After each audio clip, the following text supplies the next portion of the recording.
والعاقبة للمتقين والصلاة والسلام على سيد المرسلين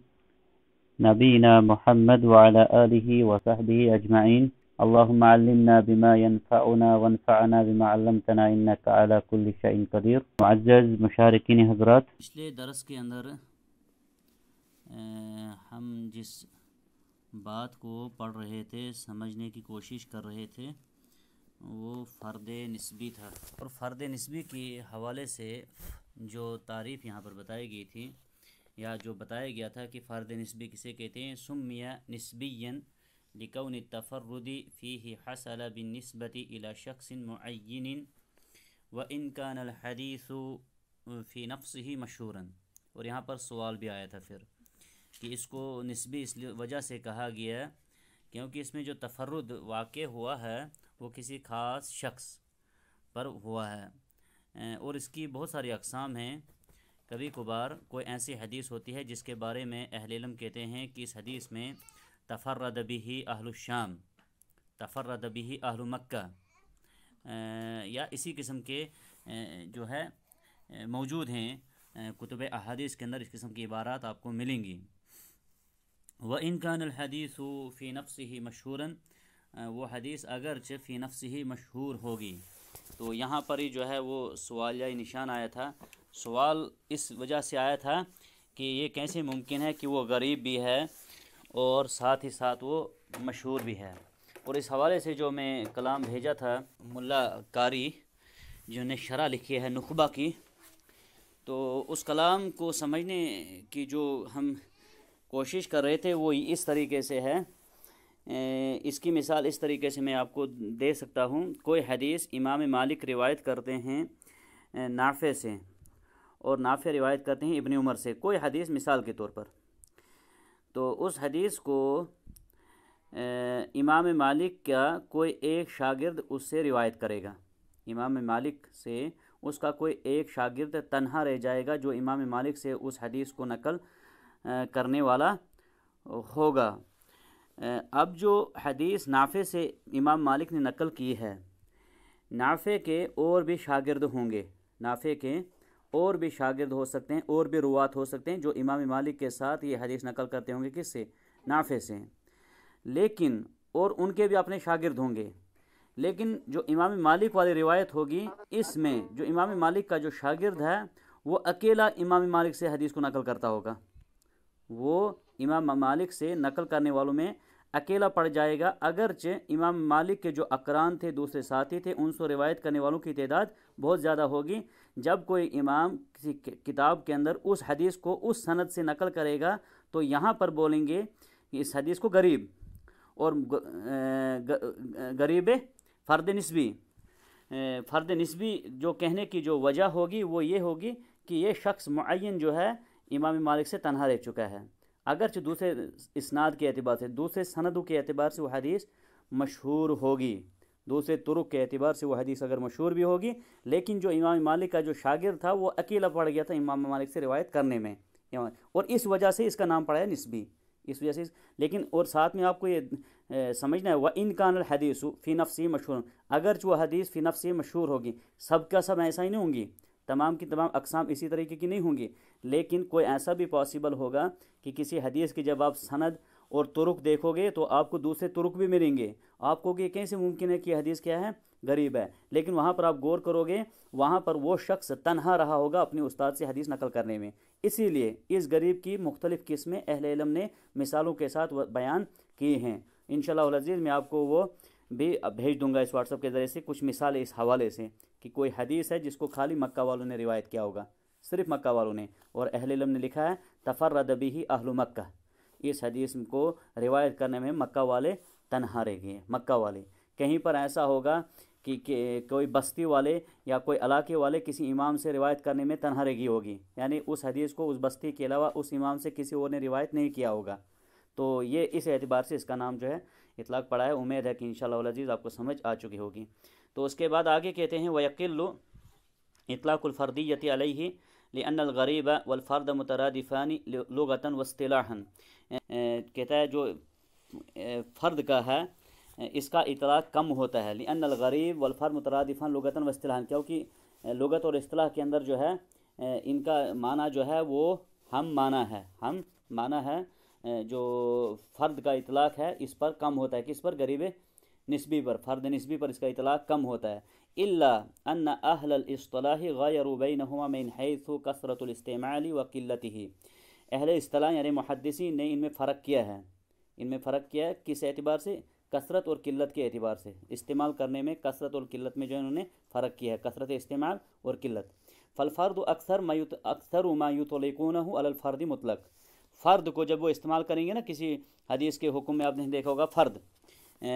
تو وہاں پر آپ کو سمجھانا ہوگا یہ حدیث فرد مطلق ہے، یعنی اصل و سند میں غرابت پائی گئی ہے۔ والغریب اکثر ما یطلقونہ علی الفرد النسبی، اور جب غریب کا اطلاق ہوگا اکثر اس کا استعمال کب ہوتا ہے؟ جب حدیث کے اندر فرد نسبی یا غریب نسبی ہوگی، یہ قسم ہوگی، اس قسم پر اطلاق زیادہ غریب کا ہوگا، ھذا حدیث غریب۔ جب آپ یہ دیکھیں گے تو وہاں پر آپ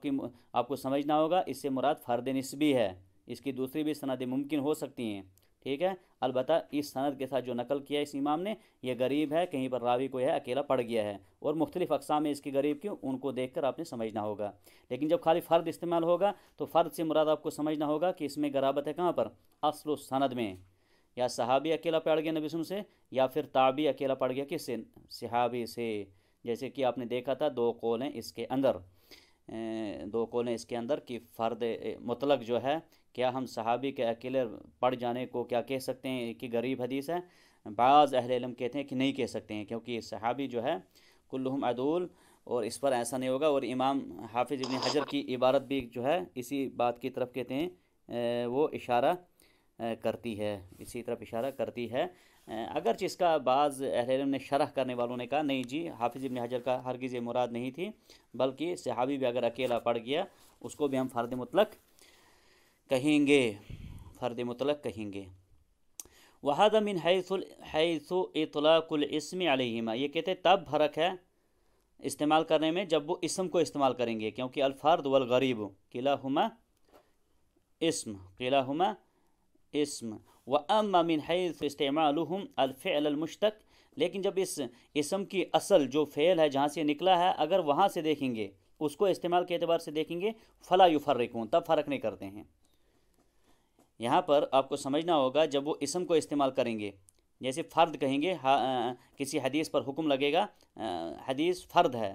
تو وہاں پر آپ کہیں گے کہ فرد مطلق ہے مراد، یہاں پر غریب استعمال کریں گے تو آپ کہیں گے کہ فرد نسبی ہے، لیکن اگر اس اسم کو ہٹا کر فعل کو استعمال کریں گے، فلا یفرقون، تب محدثین اس میں فرق نہیں کرتے ہیں، فیقولون فی المطلق والنسبی، دونوں کے لیے تب کہتے ہیں تفرد به فلان او اقرب به فلان، یعنی اس فرد مطلق کے لیے بھی کہہ سکتے ہیں تفرد به فلان اقرب به فلان، اور فرد نسبی بھی کے لیے بھی کہہ سکتے ہیں تفرد به فلان او اقرب به فلان وغیرہ، تو اس میں اس وقت فرق نہیں ہوگا، کیونکہ یہاں پر سمجھ آ جائے گی، عبارت بالکل واضح ہوگی، وَقَرِيبُ مِنْ هَذَا اِخْتِلَافُهُمْ فِي الْمُنْقَطِعِ وَالْمُرْسَلِ، کہتے ہیں یہ اسی قسم کا اختلاف ہے جو اس کے اندر نوعیت ہے اختلاف کی، جس کو بعض لوگ نہیں سمجھتے ہیں، اس اختلاف کی نوعیت اسی کے قریب ملتی جلتی ہے جیسے منقطع اور مرسل میں اختلاف ہے۔ هَلْ هُمَا مُتَغَايِرَانِ أَوْ لَا، کیا یہ دونوں الگ الگ ہیں کہ یا ایک ہی چیز ہیں؟ جو منقطع اور جو مرسل ہے کیا وہ دونوں ایک ہی چیز ہیں کہ الگ الگ ہیں؟ فاکثر المحدثین علی التغایر، اکثر محدثین کہتے ہیں کہ یہ دونوں کے اندر فرق ہے، دونوں کو بیچ میں جو ہے فرق ہے، منقطع الگ ہے اور مرسل جو ہے وہ الگ ہے، لیکنہ عند اطلاق الاسم، لیکن اس وقت جب اسم استعمال کریں گے، واما عند استعمال الفعل المشتق فیستعملون الارسال فقط یقولون ارسلہ فلان، لیکن کہتے ہیں کہ جب حافظ ابن حجر کہتے ہیں کہ جب وہ استعمال اس میں فعل کو کریں گے، یعنی منقطع اور مرسل کے لیے جب وہ فعل استعمال کریں گے تو وہاں پر کیا ہوگا، وہاں پر فرق نہیں ہوگا، وہاں پر ارسلہ فلان جب کہیں گے نا، سواء کان مرسلا ذالک مرسلا او منقطعا، چاہے وہ حدیث مرسل ہو یا منقطع ہو، اور آپ کو معلوم ہوگا کہ مرسل کی تعریف کیا ہے، وہ حدیث جس میں تابعی جو ہے صحابی کو چھوڑ کر ڈائریکٹ رسول اللہ صلی اللہ علیہ وسلم سے روایت کرے گا وہ مرسل ہے، اور منقطع کس حدیث کو کہتے ہیں کہ سند میں کہیں پر بھی کوئی راوی گر گیا ہو، چاہے وہ صحابی ہو اس کے بعد ہو، مثال کوئی حدیث ہے وہاں پر بیچ میں تابعی نہیں ہے،